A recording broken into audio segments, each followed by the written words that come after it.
பிரதீப் ரங்கநாதனுடைய dude Dude அது வந்து சுதா கோகராவுடைய உதவியாளர் அந்த படத்தை இருக்கிறார். இந்த படம் 2 மணி நேரம் 20 நிமிஷம் தான் டியூரேஷன் சென்சார் பண்ணியிருக்கிறாங்க. ஓகே இது வரைக்கும் பிரதீப் ரங்கநாதன் பண்ண படங்கள்ல இது வேற ஒரு ஜோனரில் உள்ள படம். ஓகே 2 படம் ஏற்கனவே ஹிட் கொடுத்துருக்காரு. லவ் டுடேவும் டிராகன் கொடுத்துருக்காரு. 2 படத்துக்கு என்னன்னா 2 படமே வந்து அந்த 2 படத்தினுடைய கதையில் யார் நடிச்சுனாலும் போயிருக்கும். லவ் டுடே படம் வந்து ஜென்சி லவ் ஸ்டோரியை யாருமே சொல்லலை. ஒரு புது ஜானரில் உள்ள படம். அது எந்த புதுமுக நடிகர் நடிச்சிருந்தாலும் ஓடி இருக்கும். ஆனால் அந்த படம் ஓடிடுச்சு.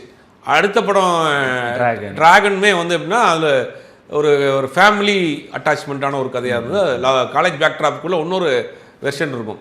காலேஜ்னா போவாங்க வருவாங்க அங்கே மாதிரி காலேஜுக்குள்ளே இருக்கக்கூடிய இன்னொரு வெர்ஷன் அந்த படத்தில் காமிச்சிருந்தாங்க. அந்த படத்தில் யார் நடிச்சிருந்தாலும் போயிருக்கும். ஆனால் இந்த படத்தை பொறுத்த வரைக்கும் இது வரைக்கும் இப்படி கதையின் நாயகனாக வந்துட்டார். இந்த படத்தில் ஒரு ஆக்ஷன் ஹீரோவா அவதாரம் எடுக்கிறார். அதான் பெரிய ரிஸ்க். ஓகே ஆக்ஷன் ஹீரோவாக அவதாரம் எடுத்து பல பேர் கையை சுட்டுருக்குறாங்க. பரத், ஸ்ரீகாந்த், நிறைய லிஸ்ட் இருக்கு. அதனால முடிச்சதுக்கு போன ஆட்களுடைய லிஸ்ட் நிறையா இருக்கு.